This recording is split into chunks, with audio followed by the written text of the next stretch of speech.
నమస్తే. 99 టీవీ భక్తి ఛానల్‌కి స్వాగతం. మనం ప్రతిరోజు మన ఇంట్లో ప్రతి ఒక్కరము వినే మాట, అనుకునే మాట, బాధపడే మాట కర్మ అనే ఒక పదాన్ని యూజ్ చేస్తాం. మన పెద్దవాళ్ళ దగ్గర నుంచి చిన్నవాళ్ళ వరకు అంతా నా కర్మ అంటూ ఉంటాం. లేతే ఎప్పుడో ఏదో కర్మ చేశారు కాబట్టి ఇప్పుడు అనుభవిస్తారు అంటాం. అంటే అసలు ఏమిటి కర్మ? కర్మ సిద్ధాంతం ఏంటి? దీని గురించి డీటెయిల్స్ తెలిసిన వారి సంఖ్య చాలా తక్కువ. ఈ డీటెయిల్ గురించి తెలుసుకుని అసలు కర్మ అంటే ఏంటి? దీన్ని అనుభవించాల్సిందేనా? దీనికి ఎస్కేప్ అయ్యే మార్గమే లేదా? ఇది జన్మజన్మలకి ఇలానే ఉంటుందా? ఇలాంటి అంశాల మీద చక్కటి విశ్లేషణని మనకి ఇవ్వడానికి, ఎన్నో ఆసక్తికరమైన అంశాల్ని మనకి షేర్ చేయడానికి డాక్టర్ పిఎల్ఎన్ ప్రసాద్ గారు స్టూడియోలో ఉన్నారు. వారితో మాట్లాడదాం. నమస్తే ప్రసాద్ గారు. నమస్కారం అమ్మా. సార్ ఎలా ఉన్నారు? బాగున్నాను తల్లి. సార్, కర్మ అనే పదాన్ని ప్రతి ఒక్కరు వింటాం. చిన్నప్పటి నుంచి పెద్దవాళ్ళు మాట వాడుకల్లో కానీ అంతా వాడి కర్మలే, ఎవరేం చేయగలరు, ఇట్లా వింటూ ఉంటాము. యాక్చువల్లీ కర్మ అంటే ఏంటి అనేది కూడా చాలామందికి తెలీదు. ఏంటి సార్ అసలు ఫస్ట్ కర్మ అంటే ఏంటి? కర్మ సిద్ధాంతం ఏం చెప్తోంది? కర్మ సిద్ధాంతం గురించి ప్రజల్లో ఎన్నో రకరకాల అభిప్రాయాలు ఉన్నాయి, వ్యాఖ్యానాలు ఉన్నాయి. విచిత్రమైనటువంటి ఆ, లక్షణాలు లేని లక్షణాలన్నీ ఆపాదించి వాళ్ళకి తోచిందంతా కూడా చెప్తూ ఉంటారు. కర్మకుని ఎంత మాత్రం తప్పించుకోవడానికి వీల్లేదని అనేవాళ్ళు కొంతమంది అయితే, మన ఇష్టం వచ్చేట్టు మనం చేసుకోవచ్చు, దేవుడు ఎవరండి మన మీద రాయడానికి, అసలు దేవుడు అనేవాడే లేడు అనేవాళ్ళు కొంతమంది ఉన్నారు. కానీ ఒకటి మాత్రం సత్యం, అందరికీ వాళ్ళు కోరుకున్నట్టుగా వాళ్ళ వాళ్ళ యొక్క ఆశయాలు, వాళ్ళ యొక్క సాధనలకి అవరోధంగా విచిత్రమైనటువంటి పరిణామాలు వస్తున్నాయి. జీవితంలో మనకి అంతుపట్టని అనేక ప్రశ్నలు కూడా ప్రపంచం మొత్తాన్ని వేధిస్తున్నాయి. ఇప్పుడు లాటరీ వేస్తారు, 1,00,00,000 మంది వేస్తే ఒక్కొక్క రూపాయి పెట్టి ఒక్కడికే 1,00,00,000 వస్తుంది. ఎందుకు ఇట్లాగా? ఇదేమిటి? భగవంతుడు ఏమన్నా ప్రత్యేకించి ఒకరిని అనుగ్రహించాడా? అంచేత ఆ 1,00,00,000 వచ్చాయా? అంటే మనం భగవంతుడికి పూజలు చేస్తే ఆ దైవం యొక్క అనుగ్రహం చేత 1,00,00,000 వస్తున్నాయా? ఇదొక ప్రశ్న. అలాగే రకరకాల వ్యాధులు, ఒక్కొక్క వ్యాధి ఒక్కొక్కళ్ళని ఒక్కొక్కలా పీడిస్తుంది. ఏ ఇద్దరికీ ఒక మందు ఒకేలా పనిచేయట్లేదు. అంటే ఒకరికి వారం రోజులు పనిచేస్తే, ఒకరికి 6 నెలల్లో పనిచేస్తే, ఒకరికి ఒక రోజులో పనిచేస్తే, అసలు ఒకరికి పనే చేయదు. ఎందుకు ఇట్లాగా? సైన్స్ దీనికి సమాధానం చెప్పలేకపోతుంది. ఇలాగే నిత్య జీవితంలో కూడా ఎంతో సాధన చేసిన వాడికి అతి కొద్ది ఫలితం వస్తుంది. అతి అలాగే చాలా తక్కువ సాధన చేసిన వాడు ఒక్కొక్కసారి ఐఏఎస్ ఆఫీసర్ అయిపోతాడు. అంటే ఐఏఎస్ ఆఫీసర్లు అయిపోవడం అనేటువంటిది యాదృచ్ఛికమో, కాకతాళీయమో, కాకపోతే అదృష్టం అని కాదు నా ఉద్దేశం. కానీ ఇది ఎలా ఉంటుందంటే, 100 ప్రశ్నలు చదువుకుంటే ఈ పరీక్షలో మీరు పాస్ అవుతారు. పరీక్షలో వచ్చేవి 10 ప్రశ్నలే. ఒకడు 90 ప్రశ్నలు చదువుకుని వెళతాడు, అందులో ఒక్క ప్రశ్న రాలేదు. ఒకడు 10 చదువుకెళ్ళాడు, ఆ 10 వచ్చాయి, వాడు టాప్ మోస్ట్‌లో వచ్చేసాడు. ఏ కారణం చేత ఆ 10 ప్రశ్నలే చదువుకుందామని వాడికి అనిపించింది. కాబట్టి దీనిలో మనకి కర్మ అంటే అదృష్టము అనేటువంటి ఒక అభిప్రాయానికి రావడానికి కూడా అవకాశం మనకు కనిపిస్తుంది. నాకు అదృష్టం లేకపోబట్టి కదా నాకు అలాంటి స్ఫురణ రాలేదు అనుకుంటారు. సో అదృష్టం అంటే ఏమిటి? నా దృష్టం కంటికి కనిపించట్లేదు అంతే. కంటికి కనిపించనివి చాలా ఉన్నాయి. కంటికి కనిపించింది ప్రతిదీ లేదు అని కానీ, ఉంది అని కానీ రెండు అనుకోవడానికి వీల్లేదు. అసలు కర్మ సిద్ధాంతానికి మూలం చెప్పుకుందాం. మూలం ఏమిటంటే, మానవుడి మనస్సులో ఉండేటువంటి ఆలోచనే కర్మకి మూలం. అంటే ప్రతి ఒక్క చిన్నదానికి ఒక ఫలితం ఉంటుంది. ఇప్పుడు ఒక రాయి పైకేస్తే కింద పడుతోంది, ఇది భూమి ఆకర్షణ సిద్ధాంతం అంటున్నారు. ఇలాంటిదే మీరు కర్మకు వర్తింపచేయండి. ప్రారంభం మనకి మనసులో ప్రారంభమైతే మన ఆలోచన కూడా ఒక కర్మరూపం. మన ఆలోచనలన్నీ కూడా మన యొక్క క్యారెక్టర్ని, శీల నిర్మాణాన్ని తయారు చేస్తాయి. దేని గురించి ఎక్కువగా ఆలోచిస్తారో దానివల్లనే మీ యొక్క ఆలోచన స్వరూపం తయారై మీ యొక్క క్యారెక్టర్ తయారవుతుంది. దాని చేత మీ యొక్క ఆ, కోరికలు ఉద్భవిస్తాయి.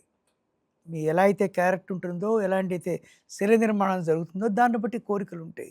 ఆ కోరికలను బట్టి అవకాశాలు వస్తాయి. అవకాశాలను బట్టి చుట్టూతా వాతావరణం ఏర్పడుతుంది. ఆ వాతావరణం చేత మీరు పనులు చేస్తారు. కర్మ సిద్ధాంతం యొక్క సంపూర్ణ స్వరూపం మొత్తం ఒక టేబుల్లో వేసుకుంటే ఇదే. సూక్ష్మంగా చెప్పుకోవాలంటే అంటే మనం కర్మలు ప్రారంభమయ్యేది పూర్తిగా మన మనసులోంచే. మనస్సే కర్మక్షేత్రం. ఏ పని చేయడానికైనా మనం నిత్య జీవితంలో ఏం మాట్లాడుకుంటామంటే మనం వాక్కాయ కర్మ అని చెప్పుకుంటాం.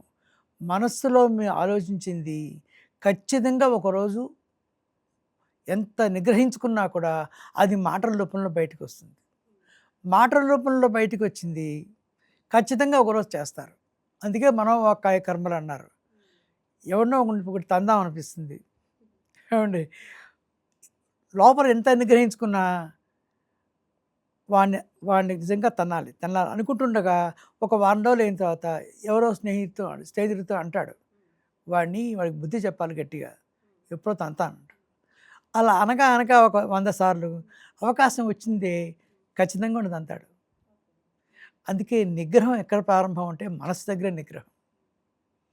చాలామంది నేను ఇవాళ మౌనవ్రతం చేస్తానండి అంటారు. మౌనవ్రతం చేయడం ద్వారా కర్మలు కంట్రోల్ అయిపోతాయి అనుకుంటారు పాపం. వాంగ్ నియమనం ముందు కాదు, మనస్సు నియమనం ముందర. దాన్ని బట్టి కర్మలు నిగ్రహించబడతాయి. ఇప్పుడు అదృష్టం అన్నది ఏమీ లేదు, నీ సాధన అన్నదే ప్రధానం. ఇందాక మనం ప్రశ్న వేసుకున్నాం. కొంతమందికి అపారంగా వచ్చి పడుతుంటాయి. కొంతమంది డాన్సర్లు ఉంటారు, చక్కగా అద్భుతంగా పాటలు పాడతారు. మరి నేను పాటలు పాడలేను, నేను డ్యాన్స్ చేయలేను. నా క్లాస్లో 100 మంది విద్యార్థులు ఉంటే ఒకడు సైంటిస్టు, ఒక డాక్టరు, ఒక లాయరు, ఇలా ఒక్కొక్కళ్ళు ఒక్కొక్క రంగంలోకి పెడుతుంటారు. ఏం చేత ఇలా జరుగుతుంది? సాధన చేస్తే అందరూ అన్నీ అవుతారా? కావడం లేదు. 5 ఏళ్లకే మంగళంపల్లి బాలమురళీకృష్ణ గారు కచేరీలు చేశారు. 16 ఏళ్లకే సచిన్ టెండూల్కర్ గారు క్రికెట్ ఆడాడు, టెస్ట్ మ్యాచ్ ఆడాడు. ఇలా ఒక్కొక్క రంగంలో వాళ్ళు అద్భుతంగా రాణిస్తూ వస్తున్నారు. దీనికి కారణం ఏమిటి? ఖచ్చితంగా కర్మ. కాకపోతే ఆ కర్మ ఇప్పుడు చేసిందా, గతంలో చేసిందా అన్న విషయం మనం కొంత ఆలోచించాలి. అంటే ఇప్పుడు కర్మని అనుభవించాలి, అది మంచైనా చెడైనా మనకి వెంటనే తిరిగి వచ్చేస్తుంది అని అంటూ ఉంటారు. నువ్వేది చేసినా దాన్ని నువ్వు అనుభవించాలి. ఒక నలుగురికి మంచి చేస్తే నీకు మళ్ళీ ఇంకొక రూపంలో మంచి వస్తుంది అంటారు. చెడు చేస్తే దాన్ని కూడా నువ్వు అనుభవించాలి అంటారు. అది నిజమేనా? అది ఈ జన్మలోనే జరుగుతుందో, ఒకవేళ ఈ జన్మలో జరగకపోతే అసలు జన్మలు అంటూ ఉంటే ఇంకో జన్మలో కూడా దాని గురించి మళ్ళీ జన్మెత్తాల్సి ఉంటుంది. ఇప్పుడు కర్మ సిద్ధాంతానికి పూర్తిగా మరో రూపం పునర్జన్మ సిద్ధాంతం. ఎలా నమ్మాలి నేను? ఇప్పుడు కర్మ సిద్ధాంతంలో ఈ పని చేస్తే ఇవాళ నేను ఇందాక తీసుకునే ఉదాహరణ ప్రకారం నాకు ఎవరి మీద కోపం వచ్చింది, ఆ కోపము వాక్ రూపంలో వచ్చింది, ఆ వాక్ రూపము క్రియారూపంలో వచ్చింది, అంతవరకు బాగానే ఉందండి. ఇది పునర్జన్మకి ఎలా లింక్ అవుతుంది అన్న ప్రశ్న వేసుకుంటే, ఒకవేళ అది నిజమే అనుకున్నా ఎందుకు అనుభవించాలి? పోయిన జన్మలో చేసిన దానికి ఇప్పుడు ఎందుకు అనుభవించాలి? న్యాయం కాదు కదా. అప్పుడు అయిపోయింది కదా జన్మ. అయిపోయింది కదా అది. ఇప్పుడు దాన్ని ఇంకొక చిన్న ఎగ్జాంపుల్లో తీసుకుందాం. ఒక రైతు ఉంటాడు. రైతు వానాకాలంలో వానలు పడేటప్పుడు విత్తనాలు వేస్తాడు. తర్వాత అది పంట పండుతుంది. విత్తనాలు వేయడానికి తిరిగి పంట కోసి అనుభవించడానికి మధ్యలో 7-8 నెలల కాలం ఎంత ఉంది. ఆ కాలంలో ఆ రైతు ఎన్నో బట్టలు మార్చేస్తూ ఉంటాడు.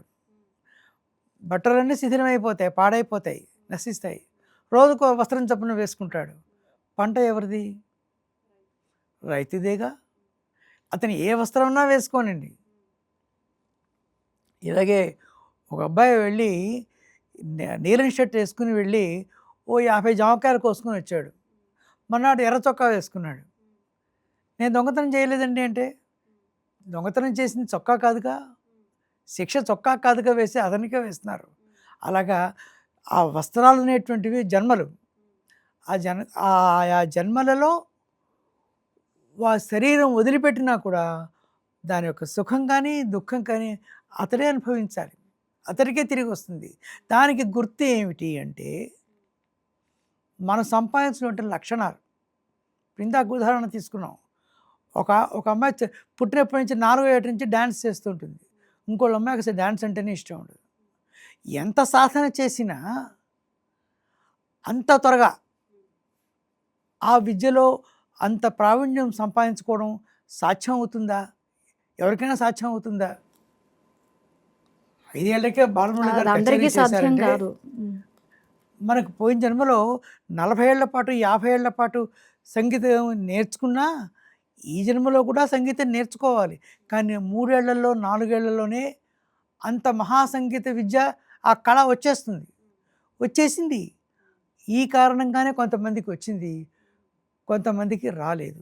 అందుకే మన నిత్య జీవితంలో మనం ఎవరిని కూడా వీడు మూర్ఖుడు, వీడు తెలివి తక్కువవాడు, వీడు పనికిరానివాడు అని అనకూడదు. ఎందుకంటే ఆ పని గతంలో వాళ్ళు చేయలేదు కాబట్టి వాళ్ళకి అది కొత్తగాను, వింతగాను, ఆశ్చర్యకరంగాను, అది కొరకరాని కొయ్యేలా ఉంటుంది. అందుకే కొందరు లెక్కల్లో చాలా మహా వీక్గా ఉంటారు, ప్రావీణ్యం కలిగి కొంతమంది ఉంటారు. ప్రావీణ్యం ఉంటుంది. ఎందుకంటే పోయిన జన్మలో లెక్కలు పెద్దగా చేయలేదు. ఈ జన్మలో గత జన్మలో ఏవైతే చేశారో అవి ఈ జన్మలో వాళ్ళు చాలా సులభంగా చేయగలుగుతారు. మన చిన్నపిల్లలకి కొన్ని వస్తువులు ఇస్తాం. బంగారపు గొలుసు, ఒక పుస్తకం, ఒక పెన్ను, ఇవి రకరకాలు ఇస్తే వీళ్ళు అప్రయత్నంగా దాన్ని చేయేస్తారు. అది సరదాకి పోయి తీసుకున్నా కూడా వాళ్ళు 7, 8 ఏళ్ళ దాకా రాగానే ఖచ్చితంగా వాళ్ళ లోపల అంతర్గతంగా ఉన్నటువంటి జిజ్ఞాస, ఆసక్తి బయటకు వచ్చేస్తుంది. పాడేవాళ్ళు కొంతమందే ఉంటారు, డ్యాన్స్ చేసేవాళ్ళు కొంతమందే ఉంటారు, సైన్స్లో ప్రావీణ్యం చూపించేవాళ్ళు కొంతమందే ఉంటారు. అందుకే నేను ఒక ప్రిన్సిపాల్గా పిల్లల్లో ఎవరిలో ఏ ఆసక్తి ఉందో కనుక్కుని దాన్ని మనం ప్రోత్సహించాలి.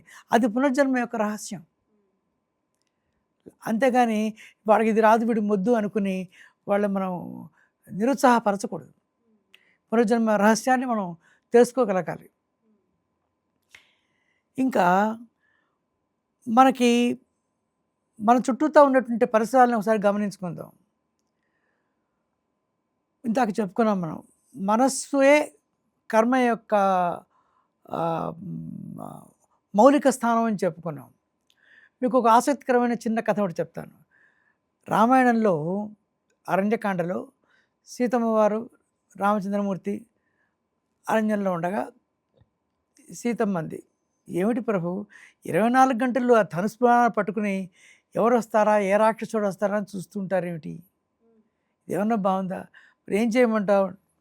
నన్నే చూడండి, ఇగో ఈ నారచీర చూడండి అంటుంది. అవును, మా అమ్మ కైకమ్మ బహుమతిగా ఇచ్చింది కదా అంటాడు. అవును, మీ అమ్మకి చాలా ప్రేమ మీ మీద, కాబట్టి మనం ఇక్కడ అరణ్యంలో ఉన్నాం ఉంటుంది. అమ్మో, నా తల్లి కౌశల్య కన్నా కైకమ్మకే నేనంటే చాలా ఎక్కువ ఇష్టం అని ఆనందపడిపోతుంటాడు. సరే కానీ మీ అమ్మ ప్రేమ ప్రపంచం మొత్తానికి తెలుసు.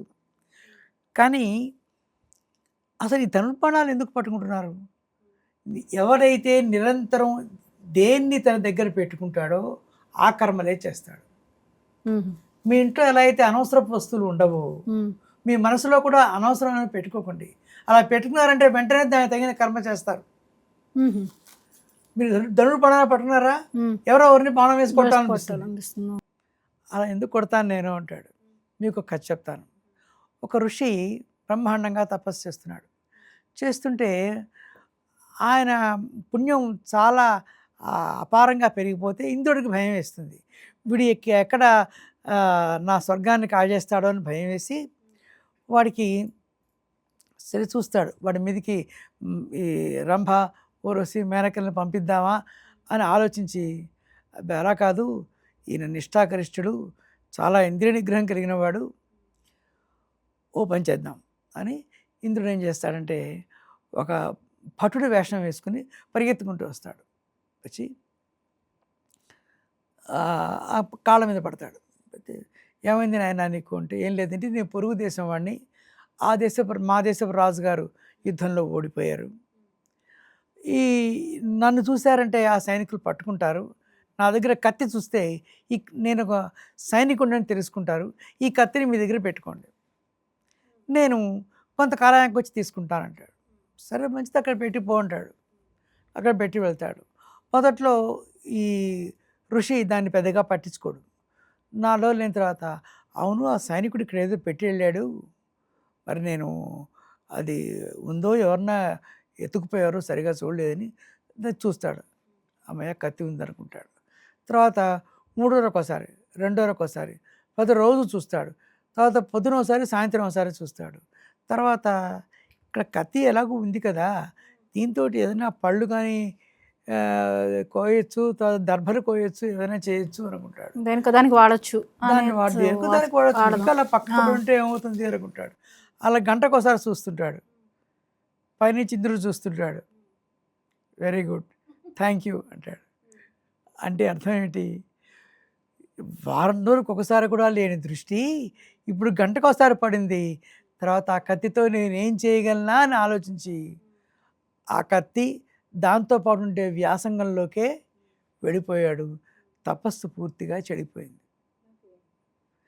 అదే ఇంద్రుడికి కావాలి. అలా ఈ కథ మనకెందుకు పనికొస్తుంది అంటే, ఇప్పుడు కర్మ సిద్ధాంత రీత్యా మనకు అక్కర్లేనివి, పనికిరానివి, మన సమయాన్ని పాడు చేసేవి వస్తువులు మన దగ్గర పెట్టుకుంటే ఏవైతే ఉంటాయో వాటితోనే మన కర్మలు చేస్తాము. ఇది కర్మ సిద్ధాంతంలో అతి ముఖ్యమైన దానికి దారితీస్తుంది. అదేంటంటే, మన దేన్ని తెల్లారంగానే మనం ఏమనుకుంటామంటే, నా ప్రారంభం కొద్ది దొరికాడే వీడెవడు వచ్చాడు అని మన ఒక జన్మలో అనుభవించవలసిన కర్మ పేరు ప్రారంభ కర్మ. అంటే మనం ఒక పిల్లాడో పాపో బాబో పుట్టగానే జ్యోతిష్యుడి దగ్గరికి తీసుకెళ్ళి జ్యోతిష్ చక్రం వేసి ఈ జన్మలో అనుభవించేటువంటి కర్మ ఇది నిర్ణయిస్తారు. మరి ప్రారంభంలో లేని కర్మ కూడా అనుభవిస్తామేమో. ప్రారంభంలో కర్మ లేకపోతే ఎలా అనుభవిస్తామండి? ప్రారంభంలో లేని కర్మలే ఎక్కువ అనుభవిస్తున్నాం. అది చిత్రమైన విషయం. ముందు వాటి నుంచి తప్పించుకుందాం. ఉన్న కర్మల కంటే లేని కర్మలు ఎక్కువ మంది పీడిస్తున్నాయేమో. ఉదాహరణకి ఇప్పుడు ఇందాక చెప్పుకున్నాం, అనవసరమైన వస్తువులు మన దగ్గర పెట్టుకోవడం ద్వారా కర్మలు చాలా ఎక్కువ బాధపడిపోతున్నాం అని. అది ఏమిటి అంటే, మన మనసులో అనవసర వ్యాసంగాలు, పనికిరాని వాళ్ళ విషయాలు. ఇప్పుడు మన ఇంట్లో వాళ్ళన్న బాధలు చాలా ఉన్నట్టు, పక్కింటి వాళ్ళ బాధలు, ఎదిరింటి వాళ్ళ బాధలు వాళ్ళు ఎవరు చెప్పారు. ఈ రోజుల్లో అమ్మాయిలకి ఎంత లలిత హృదయాలు కలిగిన వాళ్ళంటే, ఈ రోజుల్లో అమ్మాయిలు పాపం వాళ్ళ ఇంట్లో కష్టాల కోసం వాళ్ళు పెద్దగా ఏడవరమ్మా. టీవీలో హీరోయిన్ పడే కష్టాలకి, పక్కింటి వాళ్ళకి, ఎదిరింటి వాళ్ళ కష్టాలకి, ఇంకా రాజకీయ రంగంలో కానీ ఇతర చోట్ల, మరి వాళ్ళ గురించి ఆలోచించొద్దండి అంటే ఆలోచించండి.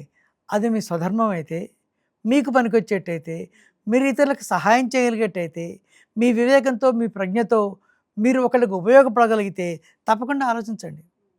మీరు చేసేటువంటి పని ప్రపంచానికి ఉపయోగపడింది అయితే తప్పకుండా చేయండి. అంతేకాని లేని కష్టాలు అనుభవిస్తూ, ఉన్న కష్టాలు కూడా మర్చిపోతూ చేసే పనులు, లేని కర్మలు అనుభవించడం. పైగా ఇప్పుడు ఇందాక చెప్పిన టీవీ హీరోయిన్ కష్టాలంటే, నిజంగా ఆ హీరోయిన్ తన జీవితంలో పడుతున్న కష్టాల కోసం మీరు సానుభూతి చూపించినా మంచిదే. కానీ ఆ హీరోయినే కాదు, హీరోయిన్ పాత్ర అంటే అసలు ఆ పాత్ర ఆ హీరోయిన్ జీవితం కాదు. మరి ఎవరి కష్టాలు మనం అనుభవిస్తున్నట్టు?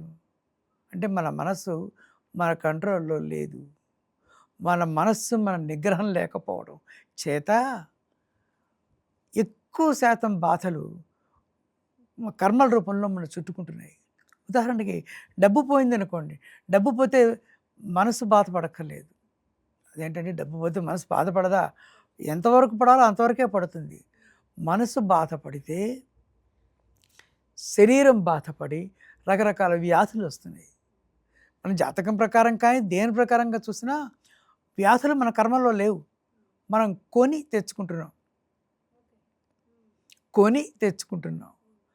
అంటే ఒక్కసారి మన జీవితాన్ని మనం ఆధ్యాత్మికంగా కర్మ సిద్ధాంతాన్ని లౌకికంగా మళ్ళీ మాట్లాడితే సోకాల్డ్ సైంటిఫిక్గా ఆలోచించి చూసిన నేనెవరిని? అసలు నా మనస్సు ఎలా ఉంది? ఎలా పనిచేస్తుంది? మనసు ఎలా పనిచేస్తుందో మనస్తత్వ శాస్త్రం, సైకాలజీ కూడా చెప్పలేదు. ఎందుకంటే ఎవరి వ్యక్తిత్వాన్ని బట్టి వాళ్ళ జీవితం కొనసాగుతూ ఉంటుంది కాబట్టి. ఒకటి మాత్రం ఖచ్చితంగా చెప్పొచ్చు. మనసు నిగ్రహంలో పెట్టుకున్నవాడు ఎటువంటి బాధలు 99% బాధలు అనుభవించడు. ఒకవేళ అనుభవిస్తున్నా వాడు వాటిని చాలా సులభంగా జయించగలడు. ఇక్కడ మనకి ఆహ్, మనస్తత్వ శాస్త్రం కానీ, లౌకికంగా తర్కశాస్త్రం కానీ, ఇవన్నీ కూడా భక్తి ఆధ్యాత్మికతల మీద ఆధారపడి ఉంటాయి. ఉమ్. అంటే ఇప్పుడు మనం అనుభవించే జీవితం ఏదైతే ఉందో అది పేద జీవితం కానివ్వండి, ధనికులుగా కానివ్వండి, కష్టాలు నిరంతర కష్టాలు కానివ్వండి, లేదా అయిన వాళ్ళని కోల్పోయి కష్టపడుతుంది. ఇటువంటి సమస్యలతో ప్రతి మనిషి ఒక్కొక్కరిలోనూ ఒక్కొక్క రకమైన బాధ కష్టం అనేది ఉంటుంది కదా. అది గత జన్మలో చేసినటువంటి తప్పుల వల్ల, లేకపోతే మనం చేసినటువంటి చెడు పనుల వల్ల ఈ జన్మలో అనుభవిస్తున్నామా, లేదా ఈ జన్మలో మనం చేసిన తప్పుల వల్ల ఇటువంటి జీవితం ఉంటుందా? ఎందువల్ల అసలు ఎందుకు ఈ వ్యత్యాసాలు ఉంటాయి? ఈ పేద ధనిక అనే ఒక భావంతో మనం ఇలా ఇలా పుడతాం కదా, ఆ జన్మకి కారణాలు ఏంటి?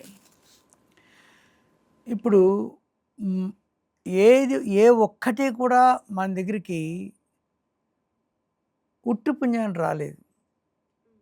అంటే నువ్వు సాధించకుండా ఇందాక చెప్పుకున్నట్టు కొన్ని కళలు, కొన్ని శాస్త్రాలు ఇవన్నీ కూడా గత జన్మలోని కర్మల ఫలితాలే అన్న విషయం మనకు రుజువవుతోంది. ఎందుకంటే అది ఏ జన్మలో ఫలితాలే గనక అయినట్టయితే ఒకళ్ళు చేసింది మీరు చేసింది నేను చేయగలగాలి. నేను చేసింది మీరు చేయగలగాలి. అది చేయలేకపోతున్నాం. దాన్ని బట్టి ఖచ్చితంగా గత జన్మ ఉన్నదన్న విషయం స్పష్టంగా తెలుస్తుంది. అలాగే ఒక జన్మలో చేసిన కర్మలు 100 ఏళ్ళు బతుకుతాం అనుకుంటే, ఈ 100 ఏళ్లలో చేసేటువంటి కర్మల ఫలితాలన్నీ అనుభవించటానికి టైం సరిపోదు. వాళ్ళెవరో ఈ మధ్య పాట వినిపిస్తుంటుంది. ఈ జన్మలో చేసింది ఇప్పుడే, ఇవాళ చేసింది రేపే. ఎలా అనుభవిస్తారు? టైం ఎక్కడుంది? అంత టైం మనకు లేదు. పైగా ఇంకో ముఖ్య విషయం, వివేకంతో మనం చేసే పనులు కొన్ని ఉంటాయి. పొరపాటున తెలియక చేసినవి కొన్ని ఉంటాయి. తెలియక చేసిన వాడికి కూడా మేము ఫలం అనుభవించాలా? అది అన్యాయం కదా. ఊ- ఒక ఒక అగ్ని ప్రమాదం జరుగుతోంది, వెళ్ళి దూకి ఒకళ్ళని కాపాడారు. నేను ఒక మంచి పని చేస్తున్నా కదా, నా చెయ్యి ఎందుకు కాలాలి? నువ్వు మంచి పని చేసినా చెడు పని చేసినా అగ్నిలో చేయి పెడితే కాలుతుంది. అలాగే మనం అనుభవించేటువంటి లాభాలు, నష్టాలు ఇవన్నీ కూడా దాన్ని ఇంకొక మాటలో చెప్పుకోవాలి. నీకెంత ప్రావీణ్యం ఉంది, గతంలో ఎంత ఎంత దృష్టి పెట్టావు, ఎంత సాధన చేసావు. ఇప్పుడు ఒక అమ్మాయి 20 ఏళ్ళు సాధన చేస్తుంది డ్యాన్స్లో, మనకు తెలుస్తుంది. డ్యాన్స్ రాని వాడికి కూడా అద్భుతంగా డ్యాన్స్ చేస్తుంటే అర్థమైపోతుంది ఈ అమ్మాయి చాలా బాగా డ్యాన్స్ చేస్తుంది. ఏమండి, అలాగే దీన్ని డబ్బు సంపాదించడానికి పెట్టాం. ఒకళ్ళు 1 కోట్లు సంపాదిస్తున్నారు. సరే, మోసాలు చేసి ఆ, డబ్బు సంపాదించే వాళ్ళు ఉంటే ఉండొచ్చు, దొంగ నోట్లు వేసేవాళ్ళు. అందరు వ్యాపారస్తులు లాంటి వాళ్ళు కారు కదా. వ్యాపార రహస్యాలు, వ్యాపారంలో కళలు తెలుసుకున్న వాళ్ళు అతి కొద్ది కాలంలోనే ఎంతో డబ్బు సంపాదిస్తారు. మనం కూడా అంత సాధన చేశామా? డాక్టర్ యానీ బిసెంట్ ఆవిడని అడిగారు, ఏమండి కర్మ సిద్ధాంతంలో నేను అర్జెంటుగా కోటీశ్వరుని అయిపోవాలి అని ఒకడు అన్నాడు. ఇంకోటి అన్నాడు, నాకు అర్జెంటుగా భగవంతుడు కనిపించాలి. 2 కర్మలే కదా అంటే ఆవిడ నవ్వింది. 2 ఒకటేనండి అంది. అదే 2 ఒకటే ఎట్టా అవుతుంది? పూర్తిది లౌకికమైనటువంటిది కర్మ సిద్ధాంతం, అదేమో పూర్తిగా భగవత్పరమైంది కదా అన్నట్టు. నాయనా, ముందు నువ్వు కోటీశ్వరుడు కావాలంటే ఏం చేస్తావు? కోటీశ్వరుడు అయిపోయిన వాళ్ళ లిస్టు తయారు చేయి. వాళ్ళందరూ ఏ వ్యాపారాలు చేశారో కనుక్కో. రాత్రింపగళ్ళు డబ్బు గురించే ఆలోచించు. డబ్బు సంపాదించడంలో మెళకువల గురించి ఆలోచించు. భార్యని, పిల్లల్ని అందరినీ మర్చిపోయి 24 గంటలు డబ్బు డబ్బు డబ్బు డబ్బు అని నువ్వు తప్పించు, సాధన చెయ్యి. బ్రహ్మాండంగా నువ్వు డబ్బు సంపాదించేస్తావు. కోటే సంపాదిస్తావు, 100 కోట్లు సంపాదిస్తావు. ఇదే ఫార్ములా భగవంతుడికి అప్లై చేయి. భక్తులు ఎవరెవరు ఉన్నారు, ఎంతమంది, ఎలాంటి భక్తులు ఉన్నారు, వాళ్ళు ఏం పనులు చేశారు పొద్దునుంచి రాత్రి దాకా, ఎలాంటి సాధనలు చేశారు, అప్పుడు నీవే ఒక భక్తుడివి అయిపోతావు. ప్రపంచంలో అత్యుత్తమ భక్తుడు ఎవరో కనుక్కో, వాళ్ళలాగా నువ్వు జీవించే ప్రయత్నం చేయి. ఆ తర్వాత తర్వాత భగవంతుడు కనిపిస్తారా అండి అన్నాడు. కనిపిస్తాడు. అదేమిటి ఇప్పుడు ఇప్పుడు చెప్పారు కదా అన్నారు. అప్పుడు ఏం తెలుస్తుందంటే నువ్వే భగవంతుడు అని తెలుస్తుంది అన్నారు. అంటే కర్మలో కర్మ ద్వారా ఫలము పొందకుండా ఉండడం అన్నది అసంభవమైన విషయం. ప్రతి కర్మకి ఫలం ఉంటుంది. కాకపోతే ఇందాక మీరు అడిగారు, మనకి కర్మకి ఫలాలు అతి తొందరగా కావాలి. అక్కడ వస్తుంది పేచి. ఏమండి, ఇంత బాగా చదివా, ఫస్ట్ క్లాస్ మార్కులు రావాలి, 80%, 90% కావాలంటే దానికి ఎంత చదవాలో అంత చదవాలి. మనం నిత్య జీవితంలో కొంచెమే సాధన చేసి చాలా ఎక్కువ ఫలాలు కోరుకుంటున్నాం ప్రతి విషయంలోనూ కూడా. అక్కడ వస్తుంది పేచి. దానికి తగినంత సాధన మనం చేయడం లేదు. పైగా ఇంకొకటి మన దృష్టిలో ఒకటి ఏమిటంటే, మనం ఇంకా భగవంతుడు పూజల జోలికి వెళ్ళలేదు. ఈ సాధన చేసేటప్పుడు ఒకళ్ళకి చాలా ఎక్కువ వచ్చి నాకు రాకపోతే నాకు తీవ్రమైన దుఃఖం వస్తుంది. పైగా మనకి ఏ మతంలోనే తీసుకోండి, ఉత్తములు మంచివాళ్ళు మహానుభావులకి ఈ లోకంలో సంపదలు చాలా పొంది పరలోకంలో స్వర్గాన్ని చేరుకుంటాడు అని ఎక్కువగా చెప్తుంటారు. ఏమండి, అసలు ముందు ఫస్ట్ దానికి ఒక అది వాస్తవమా అనే ప్రశ్నకి అది రెండవ ప్రశ్న. ముందు మొదట్లోకి వద్దాం. అదేమిటంటే, ఈ లోకంలో నాకు అటువంటి ఫలాలన్నీ రావాలి, మంచి వాళ్ళకు వస్తాయి. ఓకే, బేసిక్గా స్వర్గాలు నరకాలు పక్క. నెక్స్ట్ క్వశ్చన్, ఇప్పుడు నేను చాలా ఉత్తముడిని మంచివాడిని అండి, సత్యమే పలుకుతాను. సత్యమే పలుకుతూ ధర్మమే పలుకుతూ ఉత్తముడిగా ఉన్న వాళ్ళందరూ అడుగు తింటూ ఉంటారు. ఏమండి, దుర్మార్గులందరూ కూడా అద్భుతంగా ఉంటారు, చాలా గొప్ప జీవితాన్ని జీవితం చాలా అనుభవిస్తారు. బాగుంటుంది. మీరు ఇప్పుడు చెప్పారు కదా, ఏమండి, ఉత్తములు ధర్మాత్ములందరూ కూడా సుఖాలు అనుభవించాలి. ఏమండి, నేను సత్యనారాయణ వ్రతమో ఇంకో పూజలో ఇంకేవో చేశాను. ఏమండి, భగవంతుడు మమ్మల్ని కరుణించట్లేదా? అబద్ధమా? పురాణాల్లో చెప్పింది అబద్ధమా? ఈ లోకంలో అంతా ఐశ్వర్యం పొందాను, తర్వాత స్వర్గలోకంలో అవన్నీ పొందాను. ఆ రెండో విషయం నాకు తెలియదుగా. ఒకటి నేను స్వర్గానికి వెళ్ళినా కూడా తిరిగి వచ్చి మీకు అలా చెప్పడం లేదు.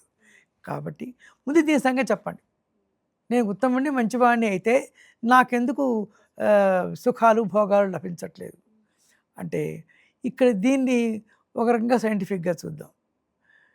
ఏ పనికి ఏ కర్మ ఫలితాన్ని మీరు ఆశిస్తున్నారు? నేను చిత్రకారుడైతే బ్రహ్మాండంగా బొమ్మలు వేస్తే మిమ్మల్ని అందరూ మెచ్చుకుంటున్నారు. ఇప్పుడు నేను చాలా మంచివాడిని, మరి నేను ఇంత మంచివాడిని కాబట్టి గాల్లో ఎగరలేకపోతున్నాను ఏమిటి అంటే, మంచితనానికి ధర్మానికి జ్ఞానానికి గాల్లో ఎగరడానికి సంబంధం లేదు. అలాగే మీ మంచితనానికి సత్శీలానికి డబ్బుకి కూడా సంబంధం లేదు. డబ్బు సంపాదించేటువంటి కళలో మీరు చేయి పెట్టారా? డబ్బు సంపాదించే కళ మీద మీరు దృష్టి పెట్టలేదు. నేను ఉత్తముడుగా ఉండాలి, నేను మంచివాడిగా ఉండాలి, జ్ఞానం కావాలి, సత్యమే పలకాలి, దీనికి తగిన కర్మ ఫలితాలన్నీ మీకు వస్తాయి. మీ దృష్టి ఆవిడ మాట ఏం పెట్టట్లేదు. ఏమండి, నేను నిరంతరం రామనామాన్ని చేస్తాను, నేను శ్రీరాముడిలాగా ఉండాలి. నిరంతరం నేను రామనామం చేస్తున్నావు, నీకు శ్రీరాముడు కనిపించాడో లేదో పక్కకు పెట్టండి. ఏం జరుగుతుంది? శ్రీరాముడు ఎంతటి ఉత్తముడుగా నువ్వు భావిస్తున్నావో అంత ఉత్తముడుగా తయారవుతున్నావు. అది నీ కర్మఫలం, అది నీకు వచ్చింది. నువ్వు అది గమనించట్లేదు, నువ్వు గమనించుకోవట్లేదు. నీలో వచ్చిన అద్భుతమైన మార్పు ఏంటంటే, శ్రీరాముడిని తలుచుకునే శ్రీరాముడు కాదు కృష్ణుడు. ఆ అద్భుతంగా పూజలు చేస్తే ఫలితం తక్షణమే నీకు వచ్చింది. ఇక్కడ నువ్వు ఉత్తమోత్తముడివి, జ్ఞానివి, ధర్మాత్ముడివి అయిపోయావు. అది గమనించకుండా నాకు డబ్బులు రాలేదేమిటి అని అనుకుంటున్నావు. నువ్వు కోరుకున్నదేమిటి? నువ్వు కోరుకున్న ఫలం వచ్చేసింది, దానికి వ్యతిరేకమైన ఫలాన్ని ఆశిస్తున్నావు, డబ్బులు రావాలని. అవి ఎట్లా వస్తాయి? ఒకవేళ ఈ పని చేస్తూ వ్యాపారాలు కూడా చేసి ఉంటే డబ్బులు కూడా వచ్చి ఉండేవేమో. నీ దృష్టి ఏమో ధర్మం మీద, జ్ఞానం మీద, సత్యం మీద ఉంది. ఫలితమేమో నువ్వు డబ్బు గురించి చూటావు. మామిడి పండు వేసి ద్రాక్ష పండు కావాలంటే ఎట్లా వస్తుంది? రాదు. కాబట్టి దీన్ని అనిపిస్తుంది ఏం చెప్పారంటే, కర్మ సిద్ధాంతం ఎలాంటిది అంటే, ఒక కెమిస్ట్రీ ల్యాబ్లో దానికి కావాల్సిన హైడ్రోజను, ఆక్సిజను రకరకాలు సప్లై చేయండి. పై కింద వచ్చే ఫలితం ఉంటుంది కదా, ఆ ఫలితాన్ని మీరు జాగ్రత్తగా ఏ రిజల్ట్స్ రావాలో, ఏ ఫలితాలు రావాలో దానికి కావలసినవి మాత్రమే ఇచ్చి ఫలితం రాబట్టుకోండి. జీవితమే ఒక ప్రయోగశాల. అలా మీరు చేసే ప్రతి ఒక్క పని కూడా కరెక్ట్గా ఎటువంటి కర్మ చేస్తే ఎలాంటి ఫలితం వస్తుంది, తప్పకుండా వస్తుంది. జీవితాన్ని మించేటువంటి గొప్ప కర్మ ప్రయోగశాల ఇంకొకటి లేదు.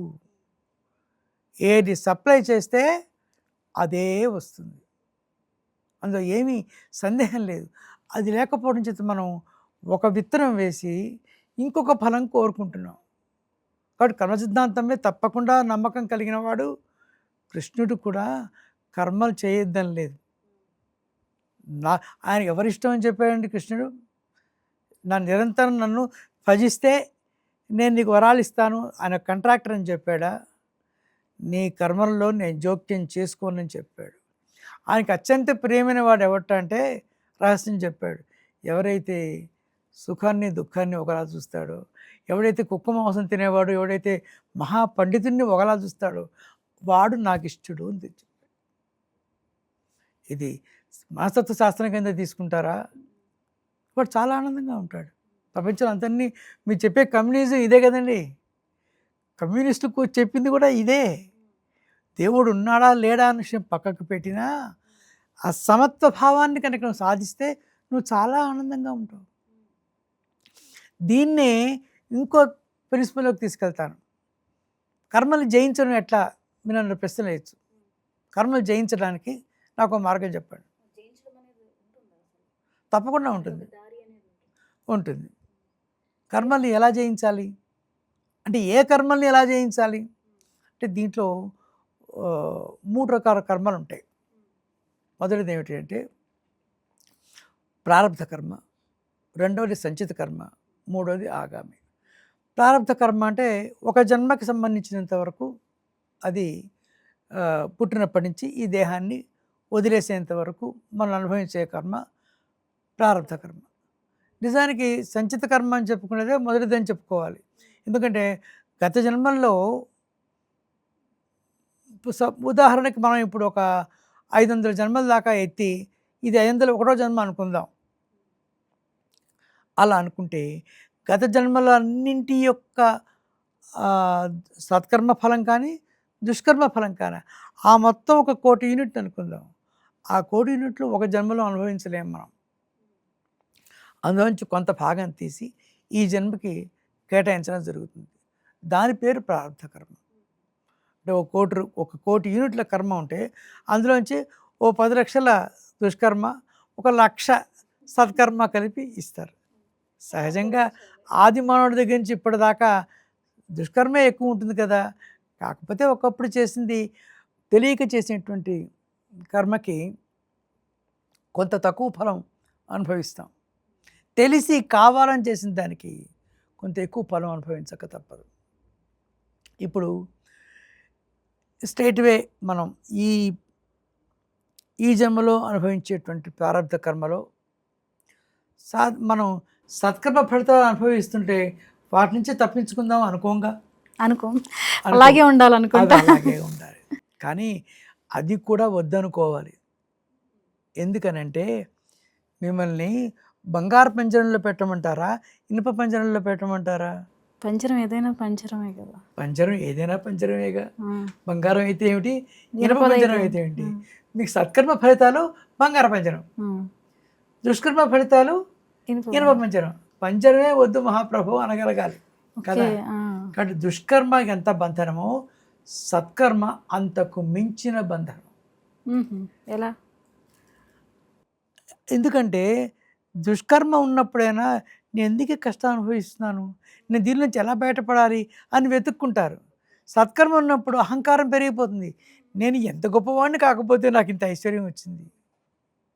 ఇంకా డబ్బు అధికారం ఈ రెండు కూడా ఇతరులను పీడించడానికి బాధపడడానికి ఇంకా ఎక్కువ అవకాశాలు. దుష్కర్మ ఇంకా పెరిగిపోతుంటుంది. సత్కర్మ నుంచి మళ్ళీ దుష్కర్మలోకే వెళ్తారు, ప్రయాణం చేస్తారు, వెళతారు. అలాగా ఆ కుంతీదేవి శ్రీకృష్ణుడు అన్నట్టు, అత్త నీకేం వరం కావాలో కోరుకో, నేను ఇచ్చేస్తాను. ఏం కావాలి నీకు? దుర్యోధనుడు మనసు బుద్ధి మార్చేయమంటావా?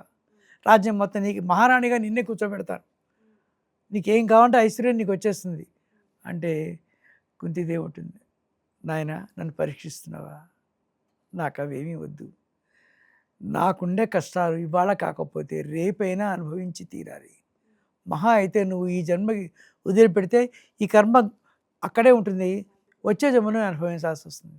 కాబట్టి నా కర్మని నేను అనుభవిస్తాను, నువ్వు నిరంతరం నా కళ్ళల్లో నువ్వే ఉండు, నా కర్మని నేను అనుభవించేటువంటి ఒక ధైర్యాన్ని నాకు ఇవ్వు.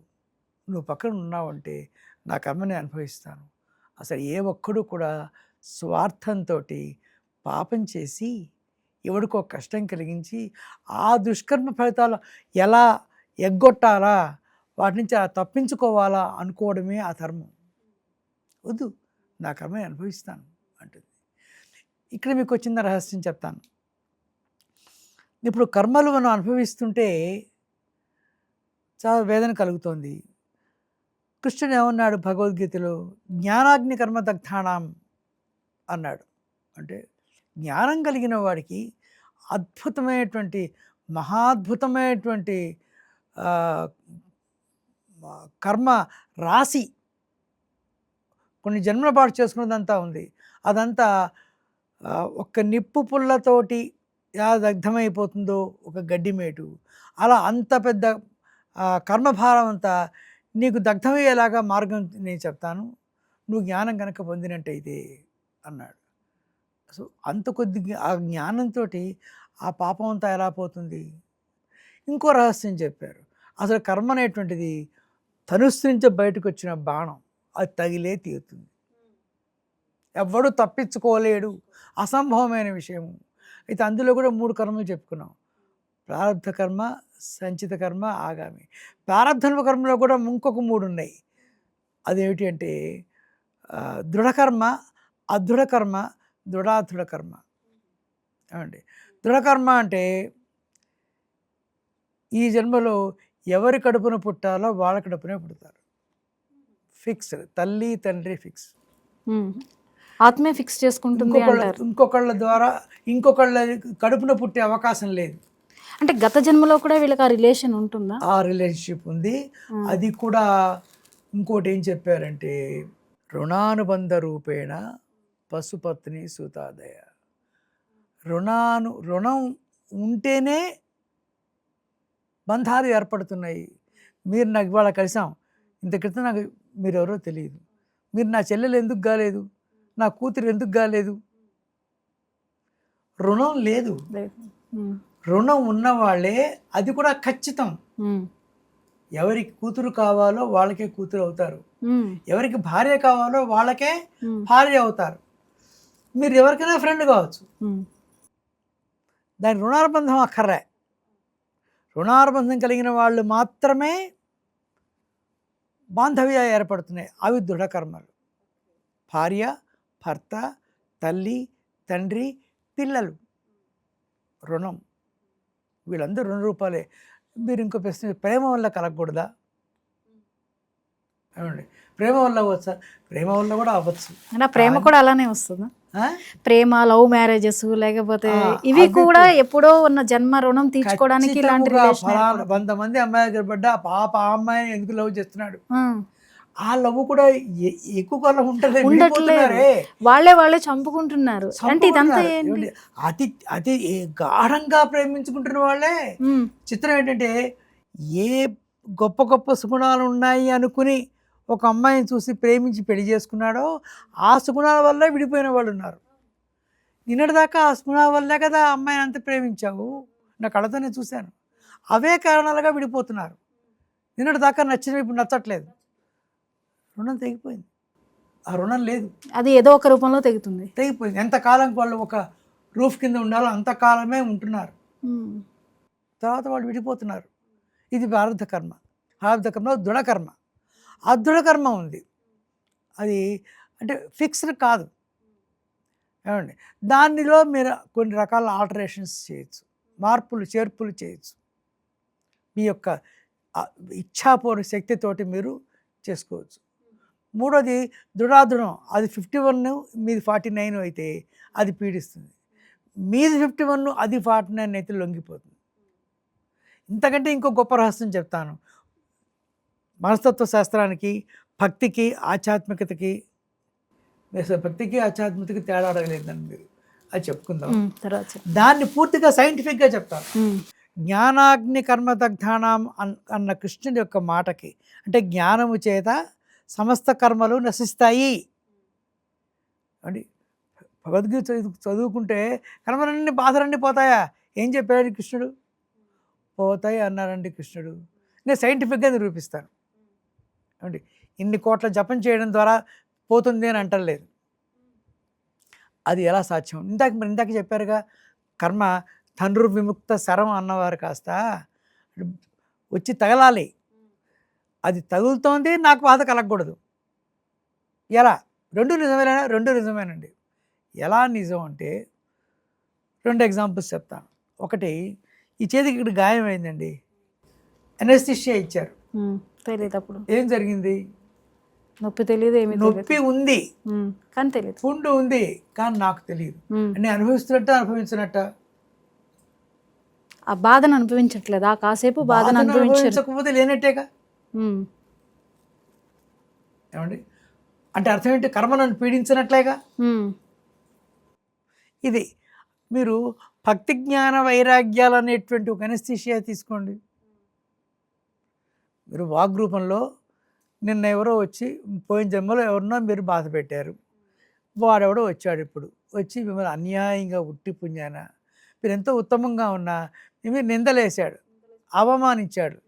అప్పుడు మీరు తిట్టడానికి వాడేవాడు, నేనేమిటి, ఎంత తెలివి తక్కువతనం, పాపం అమాయకుడు కొత్తగా దుష్కర్మ చేసుకుంటున్నాడు అని వాడిని చూసి మీరు నవ్వగలిగితే అప్పుడు ఏమైంది? కర్మ వచ్చింది, మీరు అనుభవించారు, మరి మీరు ఫీల్ అవ్వట్లేదుగా. ఇది జ్ఞానాగ్ని కర్మ దగ్ధానం. జ్ఞానం వల్ల కృష్ణుడు చెప్పింది పర్ఫెక్ట్ కంట్రోల్. మీ మనస్సు మీద మీరు కంట్రోల్ పెట్టుకోండి. ఇప్పుడు అసలు ప్రపంచంలో మాటలకి అర్థాలు ఏమన్నా ఉండనండి, ఆ అర్థాలు మీరు కల్పిస్తున్నారు. ఇప్పుడు సపోజ్ ఒక చిన్న ఉదాహరణ చెప్తాను. మనల్ని రోడ్డు మీద వెళ్తున్నారండి, వెళుతుంటే మీ మీద ఒక పిచ్చివాడు కామెంట్ చేశాడు, ఏదో అనకూడని మాట అన్నాడు, మీరు ఏమనుకుంటారు? బాధపడతాం, లేదా వాడిని తిడతాం, ఏదో కూడా కాదు, అరే పాపం పిచ్చోడు, వాడు ఏమంటాడో వాడికి తెలియదు. దాన్ని అలా అర్థం చేసుకుంటే మనకు బాధ కలగదు. అది ఆ మనసు, మీ మనసే చెప్పింది ఇలా అర్థం చేసుకోమని. తర్వాత రోడ్ సైడ్ రోమియో అన్నాడు అనుకోండి, మీకు చాలా కోపం వస్తుంది ఏమండి.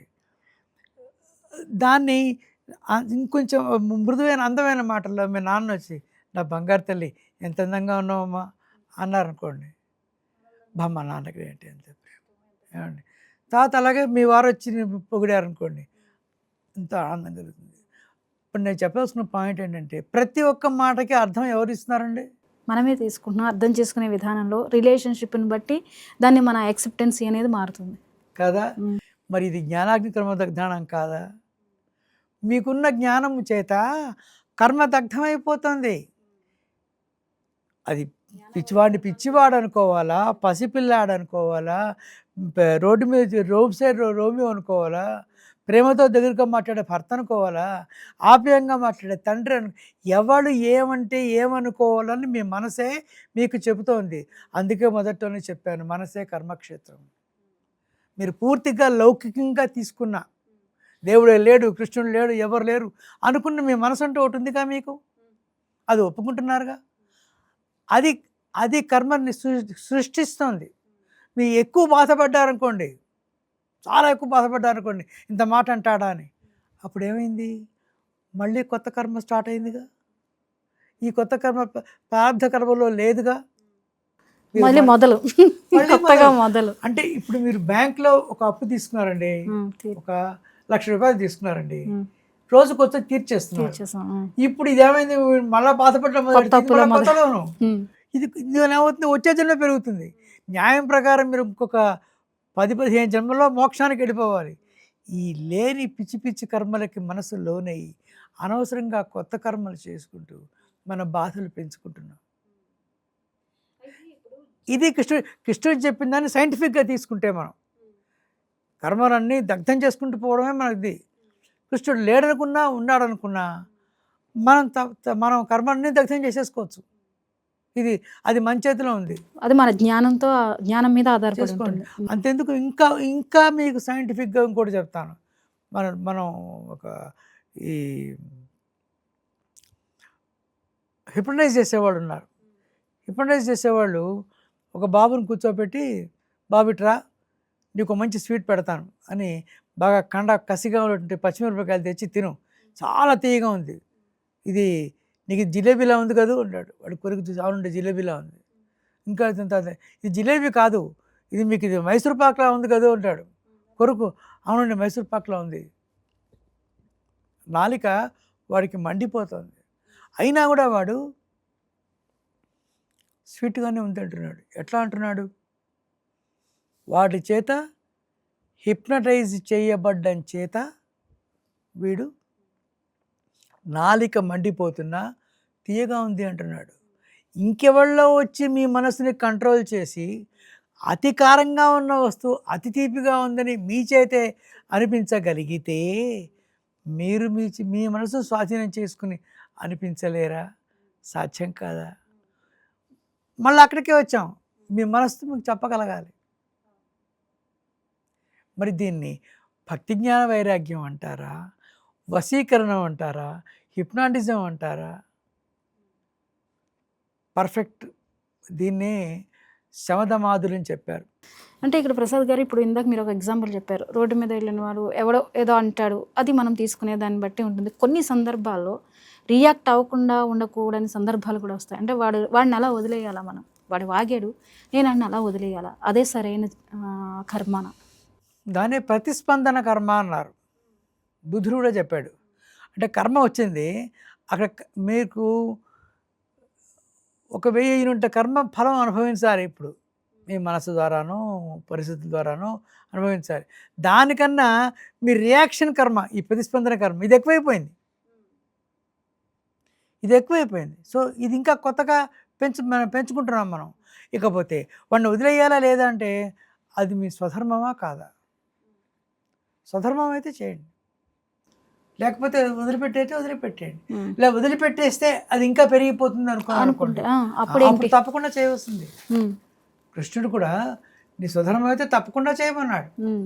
అంతెందుకు, ఒక శత్రు దేశాల వాడి మీద సైనికుడు ఫైరింగ్ చేస్తుంటే వాడికి ఏం ద్వేషం లేదు, ఫైరింగ్ చేయడం స్వధర్మం, వాడు చచ్చిపోతాడని తెలుసు, అయ్యో పాపం బాధపడ్డాడే, నా డ్యూటీ నేను చేసినా అనుకున్నాడు. ఒక తలారివాడు ఉరిశిక్ష అమలు పరచాలి, బాబు నీకు నాకు ఏ ద్వేషం లేదు, నేను చంపాల్సి వస్తుంది, చంపేస్తే వాడికి ఏం కర్మ అంటదు. అంటే ఈ కర్మలన్నీ వృత్తిపరంగాను వ్యక్తిపరంగాను కూడా డిసైడ్ అవుతూ ఉంటాయి, అంటే వాళ్ళు చేసే పని పరంగాను కూడా. ఇప్పుడు మహాభారతంలో చాలామందికి తెలియదు, సినిమాల్లో చూపించకపోవడం చేత ప్రజల్లోకి ఎక్కువ శాతం మన ప్రజల్లో ఉండే జ్ఞానం సినిమా పరిజ్ఞానమే కదా ఏమండి. ద్రోణాచార్యుడికి యుద్ధరంగంలో 7 ఋషులు ప్రత్యక్షం అవుతారు. ప్రత్యక్షమై, ఏం చేస్తున్నావు నాయన, నువ్వు ఎందుకు ఇట్లాగా యుద్ధం చేస్తున్నావు అంటే, నా స్వధర్మం అంటే చేస్తున్నాను. ఏంటి నీ ధర్మం? బ్రాహ్మణ ధర్మం కింద నువ్వు గురువువి, నేర్పాలి, విద్యలు నేర్పించు, వాళ్ళ అర్హతను బట్టి శస్త్రాస్త్రాలు ఇవ్వు, అంతేగాని యుద్ధం చేస్తావేంటి? మరి నాకు వాళ్ళు పోషించారు నా జీవితాంతం, అందుకని నేను వాళ్ళకి యుద్ధం చేయాల్సి వచ్చింది అంటాడు. వాళ్ళు ఏమిచ్చినా నువ్వు గురువు కేవలము విద్యలే బోధించాలి, నువ్వు క్షత్రియుడు కాదు. ఖచ్చితంగా వాళ్ళ తరఫున యుద్ధం చేస్తే నీకు మహాపాపం అంటుతుంది. ఇది చెప్పాడు. ద్రోణాచార్యుడికి ఏమో యుద్ధం చేయడం